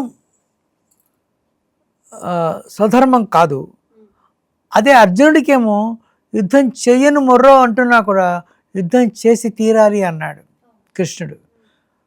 ఆయన అర్జున విషాదయోగంలో నా తాతల్ని మామల్ని బావల్ని చంపలేను, నాకు ఇంతగా రాజ్యం అవసరం లేదు, నేను హాయిగా తపస్సు చేసుకుంటాను అంటే, నువ్వు క్షత్రియుడివి, నువ్వు యుద్ధం చేసి తీరాలి, అది కూడా భోగాలు అనుభవించడం కోసం కాదు, యుద్ధం అనివార్యం నీకని చెప్పని బలవంతంగా భగవద్గీత చెప్పి మరీ చేయించాడు. అంటే ఇది మనకు కూడా వర్తిస్తుంది అని చెప్పడం కోసం చెప్తున్నాను. ఎవరు ఏ పని చేయాలో ఆ పని చేయాలి. ద్రోణాచార్యుడిని నువ్వు యుద్ధం చేయకూడదు, ఎందుకంటే నువ్వు గురువువి, గురువుగా గురుధర్మం మాత్రమే చేయాలి. లేకపోతే నువ్వు ప్రపంచంలో ఏ వ్యక్తికి వినకూడనిది, ఏ మాట వింటే జీవితం దుర్భరంగా వాడు భరించలేక వాడు ఆత్మహత్య చేసుకున్నటువంటి పరిస్థితి ఏర్పడుతుందో అలాంటి మాట నువ్వు విన్నాడు అశ్వత్థామ హతహ అన్నది. అంటే ఒకే పని ఒకటి స్వధర్మమైంది, ఇంకోటికి స్వధర్మం కాకుండా అయిపోయింది. ఎవడన్నా నా జ్ఞానం వచ్చేసింది నేను సన్యాసంలో కలుస్తాను అనకూడదు. వాడు పెళ్లి చేసుకుంటే వాడు పెళ్లి చేసుకున్నాడు కాబట్టి పిల్లల్ని చూసుకోవాలి, భార్యని చక్కగా చూసుకోవాలి, బాధ్యతలు నెరవేర్చుకోవాలి. అది కూడా ఎందుకు చెప్పారంటే, నువ్వు ఒక్క అమ్మాయిని ప్రేమించి ఆ అమ్మాయి పుట్టిన పిల్లలకే వాళ్ళ కుటుంబం మొత్తానికే నీ సర్వస్వం అర్పించడం నేర్చుకోలేకపోతే నువ్వు సన్యాసిగా ఈ ప్రపంచం మొత్తాన్ని ఏం ఉద్ధరిస్తావయ్యా? సన్యాసికి ఈ ప్రపంచమే కుటుంబము. నువ్వు కేవలం ఒక్క అమ్మాయి, ఒక పిల్లలు, తల్లి తండ్రికి మాత్రమే నువ్వు పరిపూర్ణంగా కనుక నీ ధర్మం నువ్వు నెరవేరిస్తే ఒకరోజు సన్యాసిగా ఉండే అర్హత నీకు లభిస్తుంది. సన్యాసికైనా సంసారికైనా క్వాలిఫికేషన్ ఏంటంటే పరిపూర్ణమైన ప్రేమ, నీ సర్వస్వము ఇచ్చేసేటువంటి ప్రేమే లక్షణం. సన్యాసి లక్షణం అదే, సంసార లక్షణం అదే. కాబట్టి చాలామంది అర్ధాంతరంగా సంసార జీవితాన్ని వదిలేసి వెళ్ళిపోతున్న వాళ్ళు ఉన్నారు. మరి వాళ్ళని ఇలా ఏ కేటగిరీలోకి తీసుకోవాలి? వాళ్ళు ఖచ్చితంగా ఏదో ఒకరోజు తిరిగి సంసార జీవితంలోకి రాక తప్పదు, ఆ రుణం తీర్చక తప్పదు. అతి బలవంతంగానే వాడు ఆ కర్మ ఫలితం అనుభవించవలసి వస్తుంది. ఏది తప్పించుకోవడం, కర్మబంధాన్ని తప్పించుకోవడానికి ప్రయత్నం చేయకూడదు. అప్పుడు ఏమిటవుతుందంటే నీ స్వార్థం కొద్దీ పాపం చేసి తప్పించుకోవడం అవుతుంది. అంటే పెళ్లి చేసుకోవడం పాపమా అని కాదు, పెళ్లి చేసుకున్నది స్వ ఇచ్ఛతో ఆహ్వానించావు. ఒక అమ్మాయినో అబ్బాయినో ఎవరైతేనేంటి, భార్యాభర్తలు ఇద్దరికి సమానంగా వర్తిస్తుంది. నీ ధర్మం నువ్వు చేయాలి అంతే. కాకపోతే ఇంకో ప్రశ్న వచ్చి దానిలో విడాకుల మాట వస్తుంది. ఏమండి, విడాకులు తీసుకుందామని ఇద్దరికీ అనిపించిందంటే రుణానుబంధం తెగిపోయిందనే అర్థం. ఏ వ్యక్తిని ఇంకొక వ్యక్తి అలాంటి పరిణామాలు వస్తాయి. ఏ ఒక వ్యక్తి ఇంకొక వ్యక్తి పీడించే హక్కు లేదు, కృష్ణుడు చెప్పలేదు. కాబట్టి ఖచ్చితంగా అది కర్మ నుంచి తప్పించుకోలేరు. దీనిలోంచి ఇంకొక అద్భుతమైన ప్రశ్న ఉంది, నిర్భయ లాంటి వాళ్ళకి ఏం జరుగుతుంది? ఇప్పుడు వాడు ఉరి శిక్ష వేయడం మంచిదేనా, దాని మీదకి వస్తుంది. కానీ ఇప్పుడు శిక్ష వేసేది ఎవరు ప్రశ్న వేస్తే కృష్ణుడు వేస్తాడా, రాముడు వేస్తాడా, అల్లా వేస్తాడా? కాదు. వీటన్నిటికీ ప్రతిరూపం ఏంటంటే ప్రకృతి వేస్తుంది. అసలైన శిక్ష వాడి కోసం ఎదురు చూస్తూ ఉంటుంది. ఉరి శిక్ష వాడికి శిక్షే కాదు. ఎందుకంటే శిక్ష ఎవరికి వేశారు? వీడికి వేశారు. ఆ అమ్మాయి మాట ఏంటి? ఆల్రెడీ ఆమె అది కూడా ఒక శిక్షలానే, మరణం అనేది ఆ అమ్మాయికి వీడిని చంపడం ఆ అమ్మాయికి ఏ రకంగా లాభం లేదు కదా. ఆ అమ్మాయి సర్వనాశనం అయిపోయిందండి. పగ తీరిపోవడమే లాభమా? అదే అమ్మాయి పగ అనేది కూడా తెలియదు కదా, అమ్మాయి మరణించింది. ఆ అమ్మాయికి జడ్జి గారు ఎలా న్యాయం చేకూర్చాడు? అక్కడ న్యాయం అనేది అసలు న్యాయం అనే పదానికే తావలేదు కదా. ప్రకృతి న్యాయం చేస్తుంది. దీని మీద 90% ఇచ్చింది. ఇస్తూ మనకు టైం ఉంటే చెప్పచ్చు దాన్ని. అదేంటంటే కర్మలలో వ్యక్తిగత కర్మ ఉంది, కుటుంబ కర్మ ఉంది, ప్రాంతీయ కర్మ ఉంది, దేశ కర్మ ఉంది, సామూహిక కర్మ. అంటే మన అందరం అనుభవించేది కరోనా సామూహిక కర్మ. మీకు నాకు హక్కు ఎవరు ఇచ్చారండి? మనం చేస్తున్న పాపం ఏమిటంటే ఫ్రిడ్జ్లు, కార్లు పెంచేసి ప్రకృతిని పొల్యూట్ చేస్తున్నాం మనం. అది కర్ర రూపంలో వచ్చింది. ఎన్నాళ్ళు పడాలో అన్నాళ్ళు పడ్డాం. మన గొప్పతనం వల్ల ఏమి కరోనా మాయం కాలే, అది మనలోనే నిండిపోయి ఉంది. ఇది ప్రపంచం మొత్తం కలిసి చేస్తున్న కర్మ, సామూహిక కర్మ. ఈ కర్మల్లో ఆవిడ బ్రిటిష్ వాళ్ళ గురించి చెప్తూ వాళ్ళు కాలనీస్గా వాళ్ళు ఒక 300 ఏళ్ల పాటు వాళ్ళు రవి హస్తించిన బ్రిటిష్ సామ్రాజ్యం కదా, వాళ్ళు ఘోరంగా వాళ్ళు వేల సంఖ్యలో దోచుకుని మనుషుల్ని దోచుకోవడం అంటే డబ్బు తీసుకోవడమే కాదు, వాళ్ళని బానిసలుగా పట్టుకుని అనారోగ్యంలో వాళ్ళని చంపి సముద్రంలో వేసి ఆడవాళ్ళని రేపులు చేసి ఎన్ని రకాలుగా హింసలు పెట్టేందుకుందో అన్ని రకాలుగా హింసలు పెట్టారు. డాక్టర్ యానీ బెసెంట్ రాసింది. కనీసం ఒక 400-500 సంవత్సరాల పాటు బ్రిటిషర్స్ వాళ్ళు ఈ రకమైన దానికి పెనాల్టీ పే చేయాలి అంటే మీకు సందేహం రావచ్చు, వాళ్ళందరినీ చంపి బాగా బాధలు పెడతారా అని. వాళ్ళని చంపి బాధలు పెట్టరు. వాళ్ళకి ఇంకా ఇంకా కోట్ల రూపాయలు వస్తాయి, వాళ్ళకి ఇంకా ఇంకా ఎక్కువ చదువుకుంటారు, ఇంకా ఎక్కువ డాక్టర్లు అవుతారు. కానీ వాళ్ళందరూ వీళ్ళ కింద సేవకులుగా వీళ్ళకి జీవితాంతం సేవలు చేస్తూ ఏ రోగాలు అయితే ఇంటిచ్చారో ఆ రోగాలన్నీ అనుభవిస్తూ అందులోంచి బయట పడలేమా అని దుఃఖపడుతూ ఒక్కొక్కసారి వాళ్ళనే ప్రేమిస్తూ కూడా రుణం తీర్చుకుంటారు. ఎటువంటి బంధం లేకుండా. మరి నువ్వు వాళ్ళకి ఎలా న్యాయం జరగాలి? వాళ్ళు చంపేస్తే వీళ్ళకేం ఒరిగింది? బాధలు పడ్డ వాళ్ళకి ఎవరో ప్రకృతి ఏం చేసింది? భగవంతుడి యొక్క సృష్టిలో న్యాయం జరగవలసిందే. వాడిని కొట్టడం ఈ అమ్మాయికి జరిగే న్యాయం కాదు. అంతేకాక కొంతమంది వాళ్ళు కూడా తిరిగి అమ్మాయిలుగా పుట్టే అవకాశం, వాళ్ళు కూడా తిరిగి అమ్మాయిలుగా పుట్టు సేవ చేస్తూ నశిస్తారు. ఇంకొకటి, ఈ జన్మలో ఇలా అన్యాయం అయిపోయిన తర్వాత నెక్స్ట్ జన్మలో నాకేం తెలుస్తుంది, ఆ జన్మలోది నెక్స్ట్ జన్మలో అనుభవించాలి అంటే ఏం తెలుస్తుంది? నాకు గత జన్మ తెలియదు ఏం జరిగిందో, మళ్ళీ జన్మలో కంటిన్యూ అయినా దానివల్ల ఏంటి? ఈ జన్మలో మనం అనుభవించే సుఖాల గురించి కానీ మనం అనుభవించే ఆపర్చునిటీస్ గురించి మనం ఆలోచించాం. ఖచ్చితంగా మనం ఏదో ఒక క్వాలిఫికేషన్, ఒక అర్హత, ఒక సుఖము, ఒక భోగము అన్నీ కూడా మనం గత జన్మలో మంచి చేసుకున్న వాటి యొక్క ఫలాలే. తెలిసినా తెలియకపోయినా కూడా, తెలిసి నిప్పులు చేయబెట్టినా తెలియకుండా పెట్టినా ఎలా కాలుతుందో, ఎలాగ లాభం వస్తుందో ఇది కూడా అంతే, ప్రకృతి మీకు ఇస్తుంది. ఇంకో 100 సార్లు ప్రయత్నం చేసినా రాని లాభం మీరు ఒక్కసారి చేస్తేనే మీకు వస్తుంది. ఎందుకు వస్తుంది? మేము మొహం చూడగానే మీకు అవకాశం ఇవ్వాలనిపిస్తుంది ఒకరికి. ఎందుకు అనిపిస్తుంది? యూ డిజర్వ్డ్ ఇట్, మీకు అర్హత ఉంది. ప్రకృతి అలా సర్దుబాటు చేస్తుంది. కొంతమందికి యాక్సిడెంట్లు అవుతాయి. ఎవరు కొట్టడు, మన చేయి తలుపు సందులో పడుతుంది. ఏమండి, ఎవరు కొట్టారు? నేను ఎవరికి పాపం చేశా అంటే నువ్వు చేసి ఎవరికో ఎప్పుడో చేసావు, అది తీరుతుంది. అది రెండు వైపు మనం ఎప్పుడు కూడా మనం పొందిన లాభాల గురించి ఆలోచించాం. మనం పొందుతున్నాం కూడా అట్లాగే ఇతర ఒకళ్ళ నుంచి, మన ప్రకృతి నుంచి తీసుకుంటున్నది. ఇంకోటి కూడా చెప్పాలి దీనిలో, అదేమిటంటే కర్మల్ని నుంచి మీరు మనస్సుని జయించడం ద్వారా చేయడం అన్నాం. మరి పూజలు పునస్కారాలు వీటి మాట ఏంటి? శని వక్రంగా ఉండే వక్రించి ఉండడం చేత అవుతుంది అన్నారు. శని వక్రించి ఉండడం చేత జరుగుతుందా? పాప శని నువ్వు సంపాదించుకుంటుందని ప్లేట్లో పెట్టి ఇస్తున్నాడు తప్ప ఆయన వక్రించడం ఉంటే ఆయనకి నీ మీద ద్వేషం ఏం లేదు.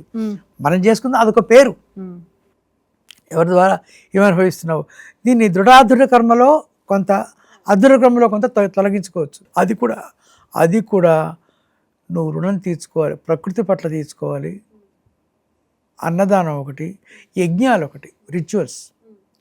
ఆ రిచువల్స్ ఎవరికి పూజలు చేయండి, ప్రపంచానికి చేయండి, ప్రపంచ శాంతి కోసం చేయండి.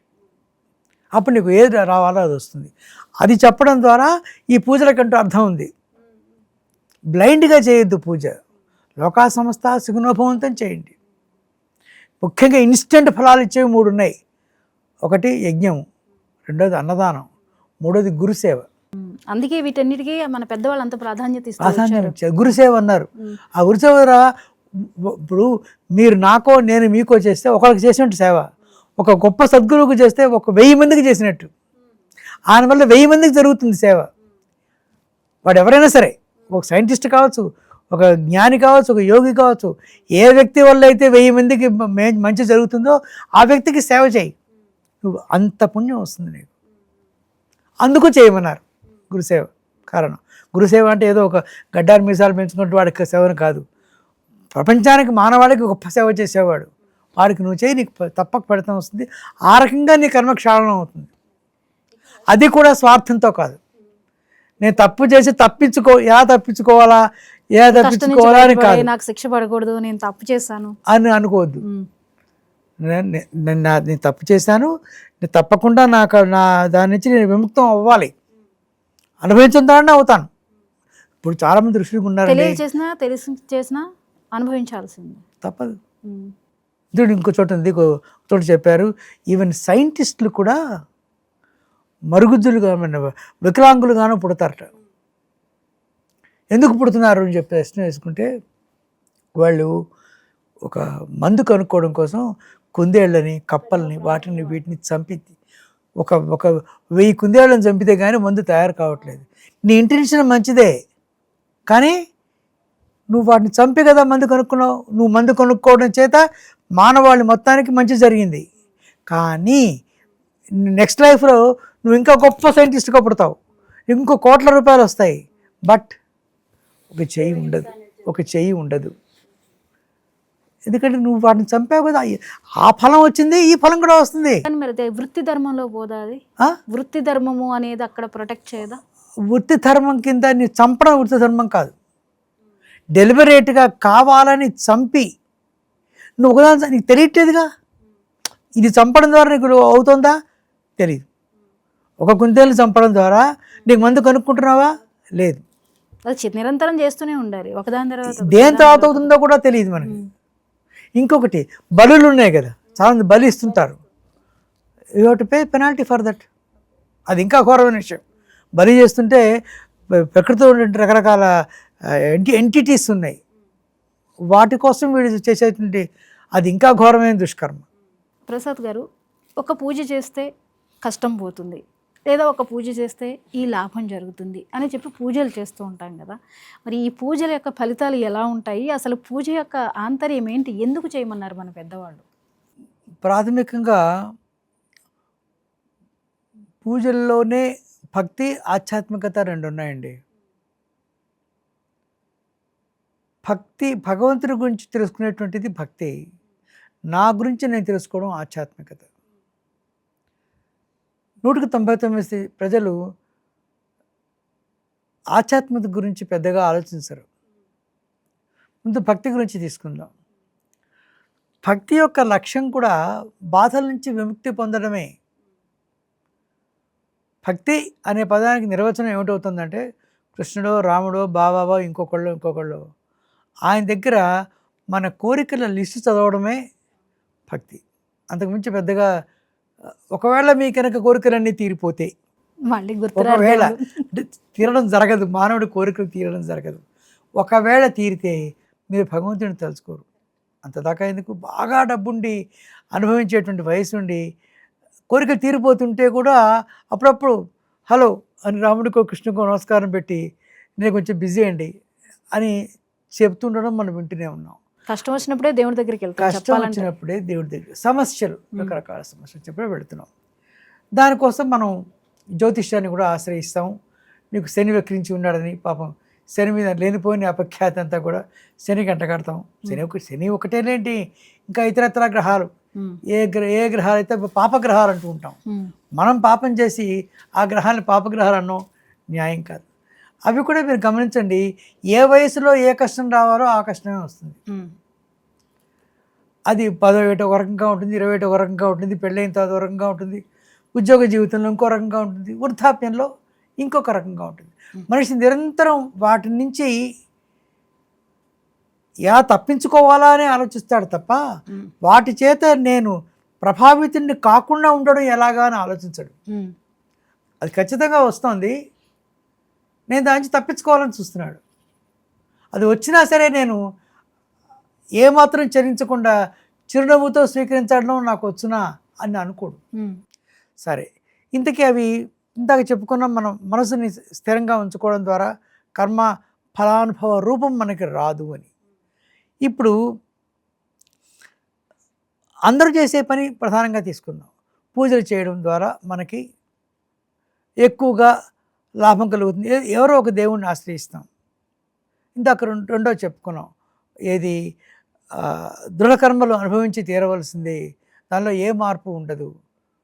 వాడికి ఒక శాశ్వతంగా ఒక కాలు వికలాంగుడుగా పుడతాడు, అది దుష్కర్మ. ఫలానా వ్యక్తి భార్య భర్త ఉద్యోగ జీవితం కూడా ఆ గత జన్మల్లో వాడి యొక్క సాధనని బట్టే వాడు ఎంచుకున్న వృత్తి వాడు ఈ జన్మకి కేటాయించబడుతుంది. ఇప్పుడు ఈ కష్టం నుంచి బయటపడాలి అంటే ఈ కష్టానికి రావడానికి కారణం ఫలానా గ్రహం అని ఎవరో చెప్తారు. నువ్వు ఆ గ్రహానికి పూజలు చేస్తావు. ఈ పూజలు చేయడం తప్ప అన్న ప్రశ్న వేసుకుంటే ఏ పనైనా సరే స్వార్థంతో ఒక దుర్మార్గాన్ని నుంచి తప్పించుకోవాలని చేయడం ఎప్పుడు కూడా తప్పే. భగవంతుడిని ప్రార్థించేటప్పుడు ప్రపంచంలో ప్రతి ఒక్కళ్ళలోనూ భగవంతుడినే చూడు, నీలోనూ ఎదుటి వాళ్ళలో కూడా భగవంతుడే ఉన్నాడనుకుని ఏది అకారణంగా రాదు, కారణంతోనే వచ్చింది. కాబట్టి మనం దానికి సంపూర్ణంగా ఆత్మార్పణ చేసుకుని అది వచ్చింది ఆ భగవంతుడు ఆ రూపం ఆ గ్రహమో ఎవరో ప్రార్థించండి, అంతేకాని స్వార్థాన్ని చూపించద్దు. ఈ పూజల్లో కూడా మనకు ఎక్కువగా చెప్పేదానిలో ఒక ఆధ్యాత్మికత ఉంది. అన్నదానం చేయండి మీకు ఇది అవుతుంది అంటారు. ఫలానా చోట ఆస్తి మనకి డబ్బు ఇవ్వండి అంటారు. అన్నప్పుడు అన్నదానం చేసినప్పుడు ఎంతమందికో అది ఒక ఆ రోజుకు కూడా ఆకలి తీరి తృప్తి కలిగి ఒక వేదన నుంచి ఉపశమనం కలుగుతుంది. అదొక గొప్ప సత్కర్మ. ఒక దుష్కర్మ చేస్తే ఫలం ఎలా ఉంటుందో సత్కర్మకు కూడా ఫలం ఉంటుంది. ఇంకో ముఖ్య విషయం ఏమిటంటే గత జన్మల్లోని కర్మలకి ఫలితంగానే ఈ దుఃఖం వస్తే ఇప్పుడు చేసిన కర్మలకు కూడా ఫలితం ఉండాలిగా. కాకపోతే మనకు తెలియంది ఏమిటంటే ఎంత త్వరగా దీనికి కర్మ ఫలితాలు వస్తాయనేది తెలియదు. దాంట్లో ఒక 3 పనులు చెప్పారు. ఒకటి గురుసేవ, రెండవది అన్నదానం ఎక్కువగా చేయండి. అది కడుపు నిండిన వాడికి కాదు, ఆకలితో ఉన్నవాడికి అన్నదానం చేయండి. ప్రకృతిని సేవ చేయండి. మనం ప్రకృతి నుంచి వచ్చాం. ఈ 3 ద్వారా తప్పకుండా ఉపశమనం కలుగుతుంది. కర్మ సిద్ధాంతం ఎలా ఉంటుంది, ఆ కర్మలు ఎలా పనిచేస్తాయి, అవి జన్మ జన్మలకి ఎలా కొనసాగుతూ ఉంటాయి అనే అంశాలను చాలా వివరంగా సవివరంగా మాకు ఆడియన్స్కి చెప్పారు. ఇంకా ఇది మనం చెబుతున్న కొద్దీ వస్తూనే ఉంటుంది. సో మనం ఈ సమయం మనకున్న కేటాయించిన సమయంలో ఎన్నో అద్భుతమైన విషయాల్ని తెలిపినందుకు ధన్యవాదాలండి. నమస్కారం.